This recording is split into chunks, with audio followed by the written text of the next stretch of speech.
just another brutal reminder today that there is really no point in being a season card holder this season, but oh well. Welcome back to Matchday Report, everybody, on a Boxing Day. I'm doing this on the actual day of the match this time for a change because I just want to get it out of the way with and done.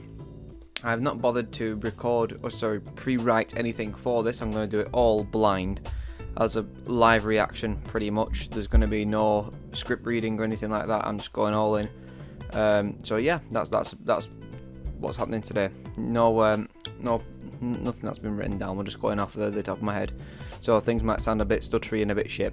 But before we begin, I'd just like to say if the audio sounds a bit funny, that's because I'm having to hold the microphone in place because I don't know why, but I've just pulled the microphone out and it's not locking in place. So every time I let go of the microphone, it falls and it drops.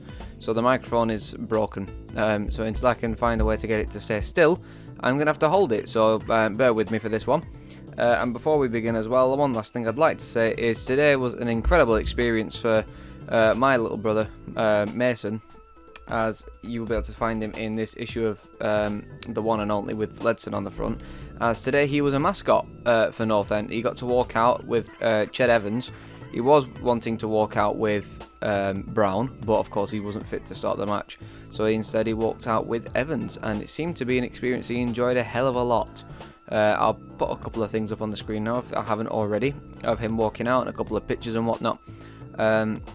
But yeah, by the time you see this video, it will probably be Tuesday, not the Monday. So yeah, incredible experience. And being able to stand pitch side, looking at all the players walk out, and then walking alongside Ryan Lowe towards the dugout as well. For myself, pretty cool experience, as was being in the Invincibles lounge. So yeah, different experience today against Huddersfield at home, but it's a shame we walked away with the result that we walked away with. And speaking of which, let's take a look at those statistics now. Of course, we had 11 shots today. We had 11 shots with 2 being on target. They had 9 shots with 3 being on target. Excuse me, I'm just trying to do this microphone, see if I can get it any stiller than it is, but nope. Anyways, 11 shots, 9 to them, 2 for us on target, 3 for them. And in the rare occasion we have less possession, we lost the game. We normally win with less possession, so that's a rare one. We wasn't accurate all game at all, to be honest with you. The fouls and cards and stuff not too important. We could have actually nabbed a point from this game, but we had a goal disallowed for offside, which was a huge shame, even though it didn't look too offside to me, but I'll have to check that back. And this unfortunately drops us down to 9th. We've gone from being comfortably sat in 7th, joint 6th, to get into 5th at half time, and now all the way down to 9th because Sunderland got a last minute winner against Blackburn. Millwall won earlier in the day as well, and everything was just pants up. We could still be sat at 7th, but of course the other results dictate our standing, and the red the red X's are coming in now because we've had more games at home by the looks of it. The home form is just absolutely horrid. It really does need fixing. If we played away all the time, we'd be at the top of the fucking league by now. But it is what it is, unfortunately, and this is where, this is the time of the season where things get a bit shaky for some teams and some things get exciting. Because as you can tell, Sunderland's climbing up the table, Coventry have shot up the table, Birmingham have also gone up the table pretty far as well. Other teams like Bristol, Rotherham, Stoke and Luton especially continue to drop down the table. Like Huddersfield and Luton are big surprises considering how high up the table they were last season. These guys not really, but yeah, it's crazy. So we'll go on to the player ratings. Woodman a 4, not his best day, very few routine saves, but beaten by the power of Rhodes' strike and then caught in a bad position for the winner. And that's about all you can say for Woodman. Story a 5, as well as Cunningham a 5. I think they did their jobs well enough. Cunningham were up and down a little bit in the second half, but could have been a bit more aware of himself. Lindsay a 6, he won most of his headers as per usual. So yeah, I think it was a decent day in the office for Lindsay, but again, still not mega ideal. Potts a 5. I think that's a bit unfair. He made a few strange passes, fair enough, and he did fall off the pace a little bit, but I think Potts were one of the better players on the pitch, to be fair. Whiteman a 6. He provided the assist, sent some good quality balls into the box at the time. He moved the ball at a decent tempo, but could have done with him controlling the game more than he did. Yeah, that's fair, that's true. Speaking of putting balls in and things like that, I just don't understand why when we play at home we tend to just knock it about aimlessly. Instead of making decent and thoughtful passes like we do when we play away, our first thought is to just knock the ball in the air. Why? Why can we not run forward with the ball? Why do we have to launch it across the field? It never results to anything. Not just our lads up front being smaller than the lads at the back. It's very difficult to win something like that. Why would we? It never amounts to anything. I really do not understand why we do it, because when we don't do that, when we play the simple ball, it works. We can't just continue to knock the balls in across the sky and expect Brad Potts to jump up and scissor kick it again. It's not. That Luton goal is a very one-off thing. It's not going to happen again. We need to, start performing like we did against Blackburn. Alvaro 5, yeah, possibly, yeah, and then Woodburn and Johnson also a 5. I think I'd put Johnson at a 4 personally. I don't think he was all there. Woodburn, yeah, I think he was restricted for most of the game. Alvaro did well at times, but his defensiveness was pretty decent. He's attacking in the first half looked pretty good, but then that soon fell off. Cheddar 7, a 7.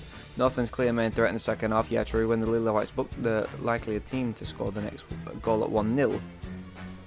Started to get hold of the ball, bring in others into the game. Run at defenders responded well after going down with a knock. And it wasn't actually his goal, it was Cunningham's. So that's 2 goals for Cunningham against Huddersfield this season. Brown, McCann, Reese and Diaby, all a 5. Didn't do too much, I think, in terms of making the subs when they came on. It was very late in the game anyways, and everything was just going pants up, and bringing those fresh legs on didn't help because they weren't involved with the game enough to get in the groove. So yeah, that's unfortunate. Ryan Law frustrated, of course he is. I'm disappointed obviously to lose a game of football in the manner we did. 2 soft goals in fairness. I don't think we played that well. First half we weren't quite at it and found ourselves 1-0 up. Says the group at half time, don't give them an inch because they'll take a mile. And they did. They are fighting down at the bottom, still have some good footballers and try to play the right way. Lo and behold, we've given them 2 opportunities to score 2 goals, and then we can't come back from it. We gave 2 goals away. There were 2 goals. If you saw those goals on a Sunday morning pitch, from our point of view, not theirs, it is a calamity. You cannot give 2 goals away like we did. A long ball up the pitch for the first one, a misjudgment error, and he pulls it back. For a free shot outside the 6-yard box, the second one for them to win it with a ball fight into the box, it's got to be dealt with. The cross should get stopped, and it should, and it started from just inside their half. I have just seen the 2 goals back, and I'm bitterly disappointed. If we scored again, it is different, and it sinks them a little bit, but we give them a little bit of hope, and then they were on the ascendancy. We've got to make sure we perform. I think we have to get back in the basics a bit. My team passing the ball the right way, not just jumping it up to Ched. Thank you. And not just jumping up to Ched because he is the team. If we are going to get it up to Ched, we have to get it up to him with a bit of quality and not just lump it in the air. That's our main focus for the next few days. Please work on that. I've just said it myself. Fucking work on that, because that is our main problem when we play at home, especially. We don't do it as often away for some reason.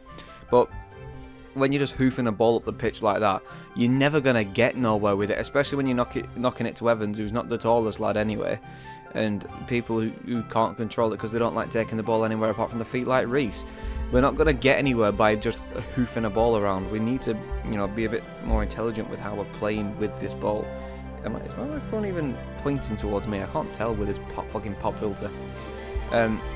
You can ask me as many questions as you want on it, the home form. I just don't know. I haven't got the answer, so I can't give you one. It's as simple as that. We want to send the fans home happy and give them something to shout about. We're not doing that at the moment. I haven't gotten a mystic ball to tell you what it is and what it isn't, but it's a good job that the away form has been alright. We've got 2 away from home on the bounce now, but the quicker we improve the home form, the better. If we also had a poor away form similar to last season, we would be at the bottom of the fucking table. Our home form is one of the worst in the league, but thankfully the away form is one of the best, and that's why we're up there. But if we didn't have that good away form, we would be at the bottom of the league, around where Blackpool and Hull is. So it's a very good job we have that away form, but I really don't understand why we can perform away and we can't perform at home. It's baffling. I'll go in tomorrow and debrief the game. There will be a few options, we'll address it, put it right, and I'll agree on it. There's no point in just me agreeing on it. If someone is not happy with something I've said, what I've shown them, they've got to raise it. We'll put that to bed after the debrief. Oh, I need to yawn. Oh. Sorry about that. And then our focus will turn to West Brom, but the quicker we put it to bed and put performance and result back on the table, the better. Law had Alan Brown, McCann, Reese back on his bench after a couple of weeks injured. Hughes, Parrott and Maguire remained sidelined. Okay, the P&E boss explained it was not a reactionary sub. They were bringing the lads on anyway to try and get the second one, but obviously it went the other way. Okay, we rushed them back, so I was cautious that we didn't rush them too much. Hindsight is a wonderful thing. You can think we freshened it up and play from the start. Hughes is back available, but we felt today would have been rushing him back too soon. He's ahead of schedule. What? Okay, we have been limited on numbers, as you know. You don't just deal with injuries, but it's nice to get them back on the grass. Okay, that's a strange one. So they weren't reactionary subs. They weren't just put on after this or that happened. They was going to go on anyway to freshen things up. But the problem is, if there's no need to freshen things up with 3 players at once, then you don't need to do it. You make subs in order if you want to do something like that. Don't just chuck 3 guys on at once, because they're going to have to get used to what's going on with the game. I know they're supposed to be briefed on that prior to coming on the pitch, but you can't just expect them to go on and click straight away. You know, there's a bit of a learning curve to overcome when you first enter a pitch. Give it 5 minutes and you'll be alright. Interesting indeed. But like I said, of course not our day. It's a team that's travelled here. They hadn't beat us at Deepdale for what, 50, 60 years. I just had a bad feeling going into this game, to be honest. It's a Boxing Day game. Their history against us, their current form, our current home form, where they are on the table, them being due a win, us always losing at home. The package I had today, it's one of them personal things when you think you've done something and you're like, yeah, there's going to be some form of backfiring here, and there was, and the backfiring was, of course, losing the game. It really is frustrating, because you really wonder why we even go and watch them at home. At this point, you may as well just sit at home with a fire stick or something, because you're just never going to get anything out of going to Deepdale Stadium apart from a butter pie. That's just the do-all and end-all right now, and I really don't fancy sitting there freezing my tits off to see us get beaten, put on a shit performance. I hate the Premier League, but I'd rather sit at home and watch Newcastle or Arsenal or fuck knows whoever else, you know. So it's really disappointing. I am very bitter about this defeat, because, like I said, we're in high-flying colours. We're raving about going up, being in the playoff race, and now we're dropping back down to 9th. Then we've got to play Huddersfield again in the FA Cup next week, and then we're playing West Brom and Stoke away, which are 2 difficult games despite the form. You can't write this. It's just, this is Preston North End. We are an incredibly strange team to deal with, and I think this is one of our finer examples of us being a strange team that's wildly inconsistent. So it is what it is, sadly, but at least it was a good family day out for everybody, and it was a good and memorable experience for the young uns, I suppose. Onwards and upwards from here. Hopefully in 20 years time we'll have Arson on the pitch kicking that ball around, but we'll see. But yeah, that's just another reminder for me to not wear this season's home shirt, because whenever I wear it we fucking lose. So come next video, you'll see me with a Baxi shirt on. Thank you all for watching. I know it's been a bit of a dour one, a bit of a bitter one, and a bit of an unscripted one, so it's been a little bit messy in terms of how I've come across, but hey, like I said, I want to get it done on the day and give you my genuine reaction to the match, not something I've done like a day in advance and have time to think about what I'm going to say. I'm just going off of what I want to say. This is what I'm actually thinking right now. So yeah, it is literally a match day report / reaction. But obviously you're only going to see this on Tuesday or Wednesday, depending on when I've got all my resources and whatnot. But yeah, let me know if you want more things recording on the day just to be published the next day, because I'm more than happy to do it in a certain order. It depends how people prefer it. But yeah, I'm going to sign off. Thanks all once again. Hopefully the next couple of games and fixtures are going to be good, because we need a good run of form going into February. We are literally just like a Cameron Archer away. Oh, by the way, this is a little subtopic I want to talk about before I do sign off. On Sky the other day, apparently they were talking about Archer and coming back to North End, it being a done deal. I don't know how true that is. I didn't see it myself. I saw it plastered around social media. People reporting that on Sky TV, Sky News, they were saying that Archer to P&E is a done deal. But we'll find out in the next week or two if that is the case. But if it is, then our stance on getting anywhere in the league is just gone. That's what I mean. The chances just go way up. So yeah, it's going to be a tricky one, of course, to get out of this shitty rut.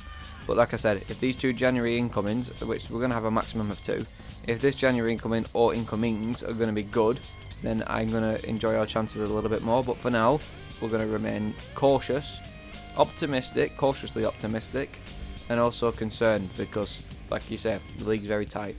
But yeah, I'll sign off for the 3rd time now. I will catch you all in the next video, which will be FA Cup. I'll do an FA Cup one. Why not? We'll talk about Huddersfield for the 4th fucking time. Ta-ra, boys.